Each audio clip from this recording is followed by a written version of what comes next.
Hello friends, welcome back to Harshini channel. இன்னைக்கு பார்த்தீங்கன்னா நம்ம சேனல் வந்து டெய்லி ரொட்டீன் என்ன காலையில் செய்கிறோமோ அதை அப்படியே எடுத்துருக்கோம் ஃபுல்லாக. வந்து வீடியோ வந்து ஸ்கிப் பண்ணாமல் பாருங்கள், உங்களுக்கு பிடிக்கும்னு நினைக்கிறேன் இந்த வீடியோ. இது பார்த்தீங்க அப்படின்னா பருப்பு ரசம் வைப்போம் அப்படின்ட்டு. என்னதான் நம்ம சமைச்சு கொண்டு இருந்தாலும் வந்து இந்த பருப்பு ரசத்துக்குன்னு எதுவுமே ஆகாதுங்க. அதனால் பருப்பு ரசம் வைப்போம் அப்படின்ட்டு எல்லாருக்கும் ஒரே கோல்டாக இருக்குது அப்படின்னு. சாரிங்க, ஆரம்பத்திலே சொல்லிடுறேன், குரல் ஒரு மாதிரி கரகரன்னு இருக்கு. எனக்கு 2 நாளாக ரொம்ப கோல்டாக இருக்குது. அதனால் கொஞ்சம் அட்ஜஸ்ட் பண்ணிக்கோங்க. வாய்ஸ் ஒரு மாதிரி கரகரன்னு இருக்கும், கொஞ்சம் அட்ஜஸ்ட் பண்ணிக்கோங்க. பார்த்தீங்க அப்படின்னா ரசங்க கொஞ்சம் நெல்லிக்காய் அளவு புளியை வந்து காலையிலே ஊற போட்டுருவா. குளிக்கிறதுக்கு முன்னாடி ப்ரெஷ் பண்ணிவிட்டு காஃபி சாப்பிடும்போது புளி பருப்பு எல்லாத்தையும் கொஞ்சம் அரிசி எல்லாத்தையும் ஊற வச்சுருவோம். ஏற்கனவே நம்ம வீடியோ பார்க்குறவங்களுக்கு தெரியும், சொல்லியிருக்கேன். ஒரு நெல்லிக்காய் அளவு புளி வந்து நல்லா கரைச்சி ஊற்றி அதில் வந்து சாம்பார் பொடி, ரசத்துக்கு நான் எப்போவுமே பொடி பண்ணுறது இல்லை, சாம்பார் பொடியே தான் ரசத்துக்கு யூஸ் பண்ணுவோம். பொரியலுக்கும் அதே தான் போடுவோம். ஏன்னா அதுலேயே உங்களுக்கு வந்து அந்த சாம்பார் பொடியிலே எல்லா இன்க்ரீடியன்ஸும் இருக்கும் உங்களுக்கு. தனியா, கடலப்பருப்பு, அடுத்தது வந்து துவரம்பருப்பு, மிளகு, ஜீரகம், மிளகாய் எல்லாமே அதில் இருக்குது, மஞ்சள் தூள் எல்லாமே இருக்கிறதுனால அதையே அப்படியே யூஸ் பண்ணிப்போம் எல்லாத்துக்குமே. இப்போ வந்து அது போட்டு சாம்பார் ரசத்துக்கு கரைச்சி வச்சாச்சு. பொடி பொடியாக நறுக்கி கீரையை வந்து அலம்பி ரெடி பண்ணி வச்சுட்டு, இங்கே வந்து இந்த கீரை நறுக்கி கொடுத்தேன். நறுக்கி அலம்பி எடுத்து வச்சுட்டு வந்தேன். அவள் கெட்டிக்காய் சமைச்சிப்போம் அப்படின்ட்டு. இப்போ இங்கே பார்த்தீங்க அப்படின்னா ஹர்ஷனுக்கு வந்து அன்றைக்கி வந்து இது போல் அபாகஸ் கிளாஸ் 11 மணிக்கு தான். இது வந்து சாட்டர்டே வீடியோங்க உங்களுக்கு. சாட்டர்டே போட முடியல, இப்போ வீடியோ மட்டும் எடுத்து வச்சு போட முடியல, ஒரே ஃபீவராக இருந்து எடிட் பண்ண முடியல. அவளுக்கும் டைம் இல்லை, எடிட் பண்ணுறதுலாம் அவள் தான் கெட்டிக்காய் தான் பார்ப்பாள், டைமே இல்லை சுத்தமாக. சரி அப்படின்னுட்டு இன்றைக்கி தான் வந்து அதை போடுவோன்ட்டு எடிட் பண்ணி போட்டுட்டு உங்களுக்கு போடுவோம் அப்படின்ட்டு ரெடி பண்ணி போட்டிருக்கேன். அடுத்து வந்து பார்த்தீங்க அப்படின்னா அவனோட ஹர்ஷிதாவோட கேரம் வச்சு விளையாடிட்டு இருந்தான் அவன். சரின்னு விளையாடிட்டு இருக்கும்போது பார்த்தா சண்டை போட்டுக்கு போகிறதுல அப்படின்ட்டு அங்கே கொஞ்சம் நேரம் குழந்தைகளோட இருந்துட்டு திரும்ப வந்தால் இவ அர்ஷினி பசி நடராளுன்ட்டு செல்லை கலந்து கொடுத்தோன்னா அதை எடுத்துன்னு போய் செல்லுக்கு வந்து அந்த குழந்தைய உட்கார வச்சு ஊட்டினேன். அதுக்குள்ளே கீரையை வந்து ரெடி பண்ணினா கீரை இதெல்லாம் எல்லாமே குக்கரில் போட்டுருவா ஒன்றாவே. 2 மிளகா, கீரை, பாசிப்பருப்பு, நல்லா 2 கரண்டி பாசிப்பருப்பு, குழிக்கரண்டியால் 2 கரண்டி, கிட்டத்தட்ட பார்த்தீங்கன்னா ஒரு 100 கிராமுக்கு மேலே இருக்கும் அந்த பருப்பு. அது தக்காளி, உப்பு எல்லாத்தையும் போட்டு குக்கரை போட்டு மூடிடுது. மூடி ஒரு 4 விசில் விட்டுட்டு அதுக்கப்புறம் வந்து அதை போட்டு நல்லா மத்து வச்சு கடைஞ்சிடுவா. கடைஞ்சிட்டு அதுக்கப்புறம் வந்து காரம் வந்து அரைச்சி விட்டுறது. கடலப்பருப்பு, இது கொத்தமல்லி உளுத்தம்பருப்பு, தேங்காய், அடுத்தது வந்து பச்சை மிளகா, ஜீரகம், இதை வந்து நல்லா வறுத்துக்கணும். உளுத்தம்பருப்பு நல்லா வறுத்துக்கணும். தேங்காய், பச்சை மிளகா, ஜீரகத்தை அதோட சேர்த்து அந்த கீரையை வந்து நல்லா திறந்துட்டு கடைஞ்சிட்டு அதில் கொட்டிடணும். கொட்டிட்டா அந்த கீரை வந்து அவ்வளோ டேஸ்ட்டாக இருக்கும். ஒரு நாளைக்கு நீங்களும் ட்ரை பண்ணி பாருங்கள் இது மாதிரி. அடுத்தது வந்து பார்த்தீங்கன்னா காலையில் டிஃபனுக்கு பார்த்தீங்க அப்படின்னா சட்னி, இந்த தக்காளி சட்னி. இன்றைக்கி எல்லாருக்கும் ஆஃபீஸ் லீவ்னால நாங்கள் எழுந்ததே ரொம்ப லேட்டு. அதனால் சரி டிஃபனோட சமையலை முடிச்சிருவோன்ட்டு வரும்போதே குளிச்சுட்டு வந்துட்டா அவள் ரெடியாக.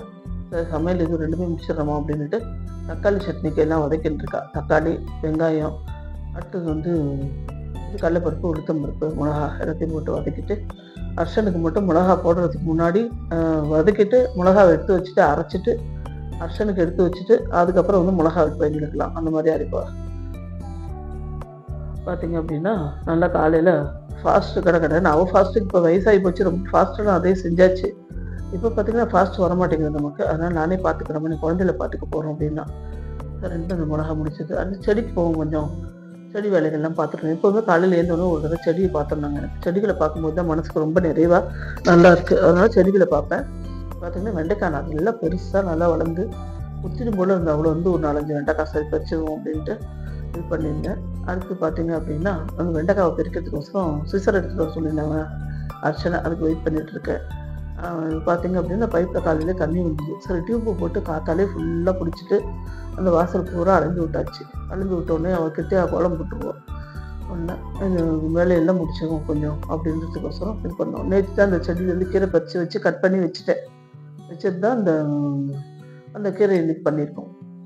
அவ்வளோதான். இந்த பாருங்க வெண்டைக்காவை கட் பண்ணிவிட்டு நம்ம வந்து அடுத்த வேலையை பார்த்துக்கலாம் அப்படின்ட்டு. ரோஸ் எல்லாம் பார்த்திங்கன்னா நல்லா துளுத்து விட்டுக்குங்க.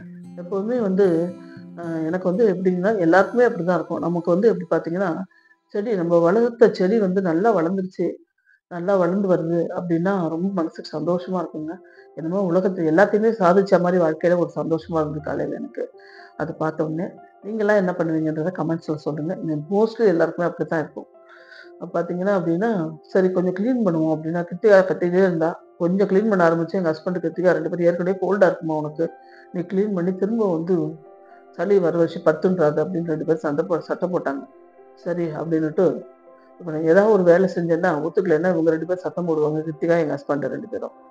சரி அப்படின்னுட்டு வந்துட்டேன். சரி இருக்கிறது மட்டும் இந்த படங்கள மட்டும் தொடச்சு வைக்கிறேங்க. ரொம்ப அழுக்கா இருக்கு அப்படின்ட்டு, கொஞ்சம் அமைதியா இருங்க அப்படின்ட்டு கை காமிச்சுட்டு அந்த படங்கள தொடச்சேன். தொடச்சு முடிச்சு, முடிச்சுட்டு இந்த கதவுலலாம் பார்த்தீங்கன்னா, அந்த குழந்தை வந்து ஏதாவது தண்ணி கொட்டுறதும், அத கொட்டுறதும் அப்படி இருக்கிறதுனால அங்கங்க இதா இருக்கு. அதுக்கு வந்து ஒரு லிக்விட் ஒண்ணு வாங்கிட்டு வந்திருக்கா. அதுக்கு இன்னொரு துணி இருக்கு. அதுல போட்டு தான் தொடச்சுட்டு இருக்கேன். ஏற்கனவே வீடியோல நான் உங்களுக்கு காமிச்சிருப்பேன் அந்த துணியெல்லாம். அது முடிச்சாச்சு. முடிச்சுட்டு வந்துட்டு கொஞ்சம் ஃபேன் போட்டுட்டு, அத போட்டுட்டு கொஞ்சம் ஆறுன உடனே என்ன பண்ணேன், அது காஞ்ச உடனே திரும்ப இந்த துணி போட்டு ஈர துணி போட்டு துடைக்கணுமா. அந்த லிக்விடோட அப்படியே விட்டா குழந்தைங்க வந்து அந்த கதவுல கைய வச்சு நக்கி ஏதாவது பண்ணிதுன்னா இன்ஃபெக்ஷன் ஆயிடும் அப்படின்னு ஒரு கிருத்திகா. அதனால வந்து அது நல்லா காஞ்சதுக்கப்புறம் திரும்ப துணி போட்டு துடைச்சுக்கலாம் அப்படின்ட்டு ஃபேனெல்லாம் எல்லா இடத்துலயும் போட்டுட்டு வந்தேன். அடுத்த இதில பார்த்தீங்க அப்படின்னா, செடிக்கெல்லாம் பார்த்து இங்க பாருங்க இதில என்னமோ தெரியல வெள்ள வெள்ளையா ஒரு பூச்சிங்க. சரி இவ்வளோ பெரிய பூச்சி எங்கேயோ இருக்கே இதில அப்படின்ட்டு பார்த்தா என்னமோ இலை சுருட்டு புழுவாம். அந்த ஒரு புழு நான் வீடியோ எடுத்து வச்சிருந்தேன். அதில போடலையா என்னன்னு தெரியல இப்போ. வீடியோல போடுவோம் தான் எடுத்து வச்சேன் அந்த பொடிய. இவன ஹர்ஷன் தான் எடுத்துட்டு வந்தான் வீடியோ எடுத்தான். அத பார்த்தீங்கன்னா, இவ்வளோ பெரிய புழுங்க.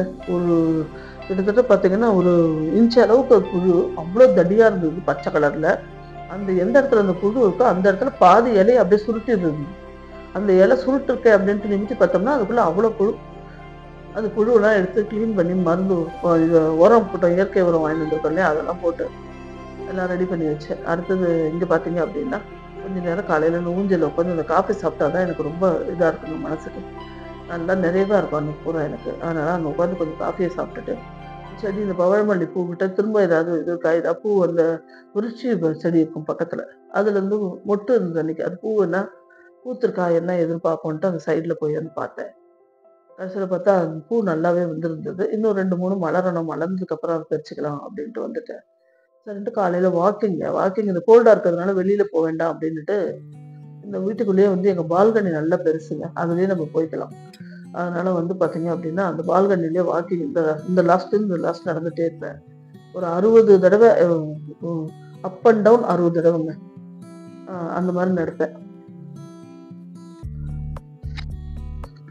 சரி அப்படின்னுட்டு, இங்க எங்க வீட்லயே வந்து வாக்கிங் போவோம். டெய்லி ஒரு 1/2 அன் ஹவர் ஒரு 40 மினிட்ஸ் அந்த மாரி ஆயிடும்.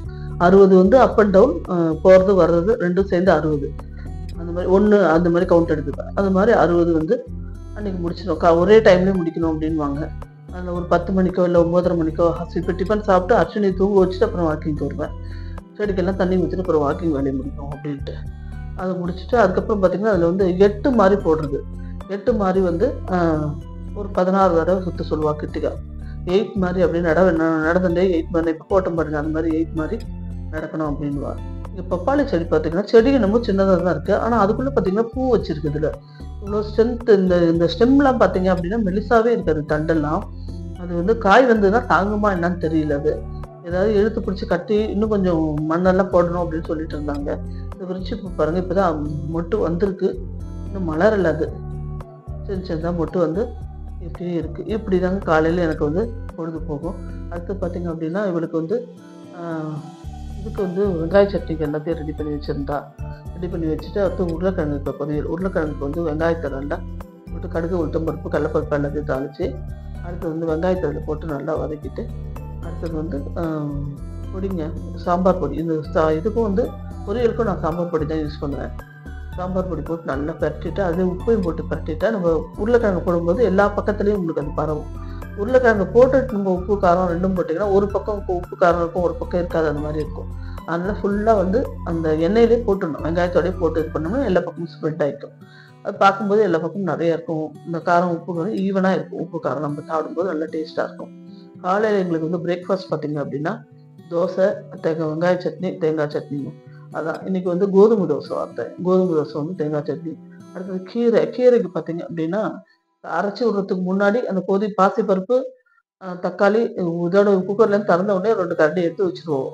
எடுத்து வச்சுட்டு, அதுக்கப்புறம் வந்து உளுத்தம் பருப்பு, தேங்காய், பச்சை மிளகா, ஜீரகம் எல்லாத்தையும் வந்து வறுத்து அரைச்சு விடுறது இதுல. அரைச்சு விட்டு கடுகு, 2 உளுத்தம் பருப்பு, மிளகா அப்படியே தாளிச்சு, பெருங்காயம் எல்லாத்தையும் தாளிச்சு அந்த கீரையில போட்டா கமகமன்னு சூப்பரா அந்த கீரை இருக்கிற இடத்துல இன்னைக்கு போயிடுது அப்படி. இன்றைக்கி பார்த்தீங்கன்னா மத்தியானம் லஞ்சு பார்த்தீங்கன்னா எங்கள் வீட்டில் வந்து இதுதாங்க ரைஸு, அப்பளம், அடுத்து வந்து கீரை, உருளைக்கிழங்கு பொரியல், ரசம், பருப்பு ரசம், அடுத்து வந்து சாதம், புளிக்காய்ச்சல். நேற்று வீடியோவில் போட்டுருக்கோம். அந்த புளிக்காய்ச்சல் அவ்வளோ டேஸ்ட்டாக நல்லா இருந்தது. இதுதான் எங்கள் வீட்டு லஞ்சு மெனு. இந்த வீடியோ உங்கள் எல்லாருக்கும் பிடிச்சிருக்குன்னு நான் நம்புகிறேன். நன்றி, வணக்கம். நாளைக்கு வேறு ஒரு வீடியோவில் உங்களை நான் சந்திக்கிறேன். கமெண்ட்ஸில் எப்படி இருக்குது, உங்கள் வீட்டில் என்ன